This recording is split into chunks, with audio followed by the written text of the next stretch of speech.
3. Talk about your own mistakes first. My niece, Josephine Carnegie, had come to New York to be my secretary.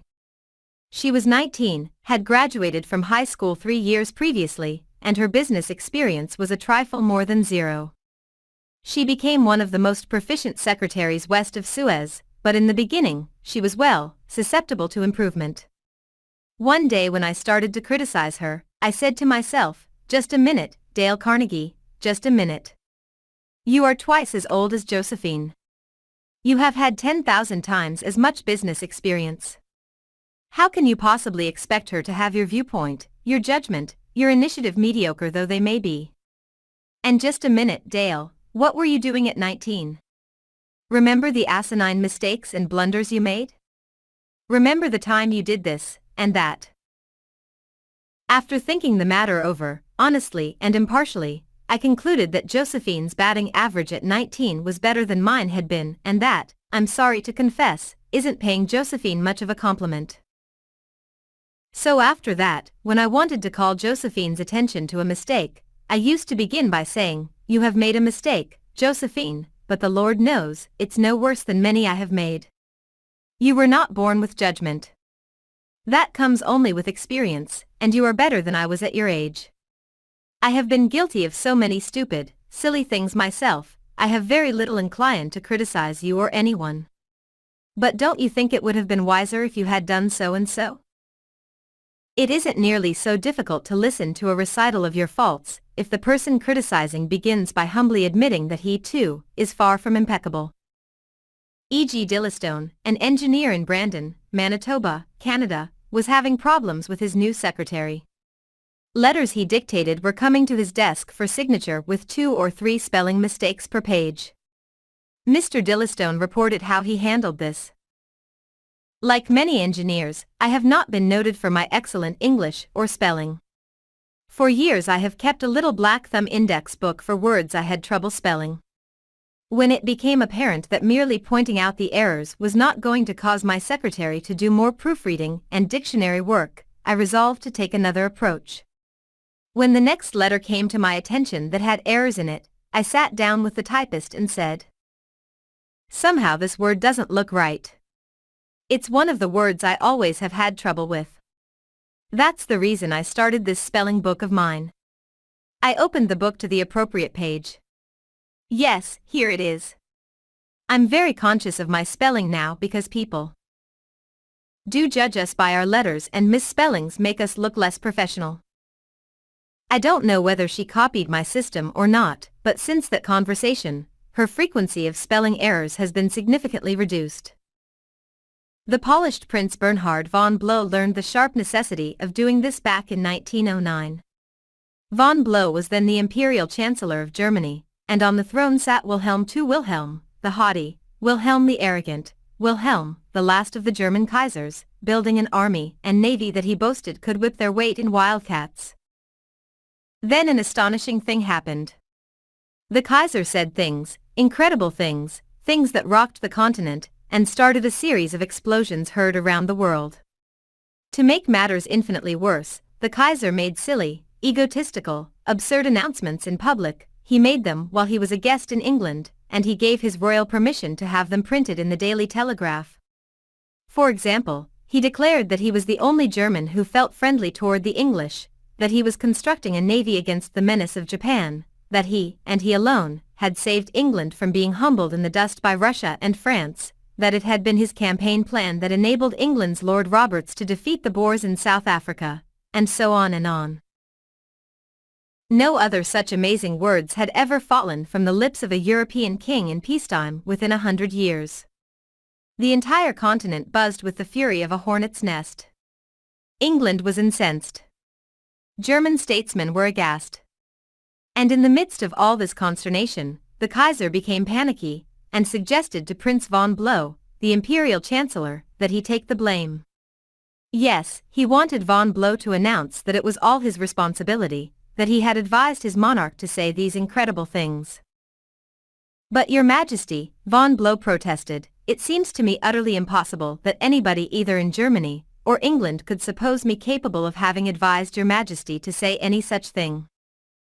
The moment those words were out of von Blo's mouth, he realized he had made a grave mistake. The Kaiser blew up. "You consider me a donkey," he shouted, "capable of blunders you yourself could never have committed." Von Bloess knew that he ought to have praised before he condemned, but since that was too late, he did the next best thing. He praised after he had criticized. And it worked a miracle. "I'm far from suggesting that," he answered respectfully. "Your Majesty surpasses me in manned respects, not only of course, in naval and military knowledge, but above all, in natural science. I have often listened in admiration when Your Majesty explained the barometer, or wireless telegraphy, or the Röntgen rays.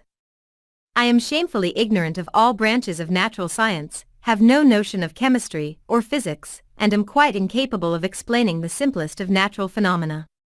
But," von Blow continued, "in compensation, I possess some historical knowledge, and perhaps certain qualities useful in politics, especially in diplomacy."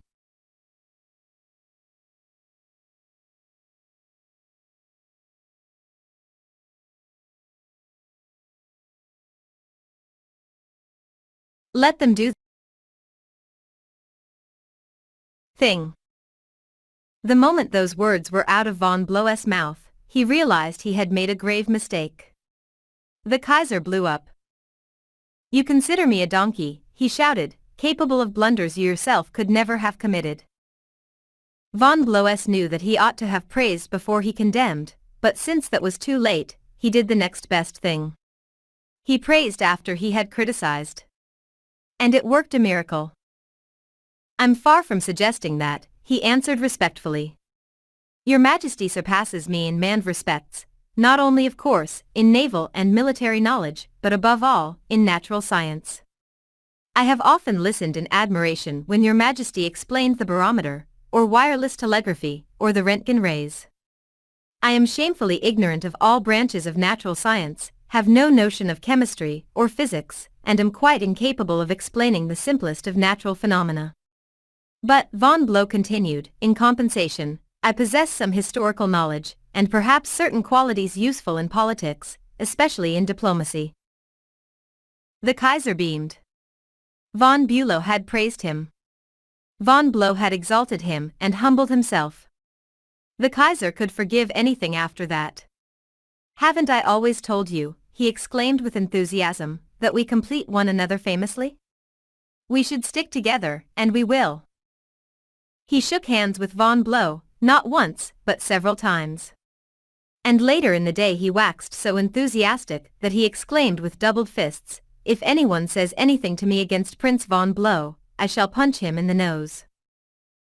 Von Blow saved himself in time, but, canny diplomat that he was, he nevertheless had made one error. He should have begun by talking about his own shortcomings and Wilhelm's superiority, not by intimating that the Kaiser was a half-wit in need of a guardian. If a few sentences humbling oneself and praising the other party can turn a haughty, insulted Kaiser into a staunch friend, imagine what humility and praise can do for you and me in our daily contacts. Rightfully used, they will work veritable miracles in human relations. Admitting one's own mistakes even when one hasn't corrected them can help convince somebody to change his behavior. This was illustrated more recently by Clarence Zerhusen of Timonium, Maryland, when he discovered his 15-year-old son was experimenting with cigarettes. "Naturally, I didn't want David to smoke," Mr. Zerhusen told us, "but his mother and I smoked cigarettes. We were giving him a bad example all the time. I explained to Dave how I started smoking at about his age, and how the nicotine had gotten the best of me, and now it was nearly impossible for me to stop. I reminded him how irritating my cough was and how he had been after me to give up cigarettes not many years before. I didn't exhort him to stop or make threats or warn him about their dangers.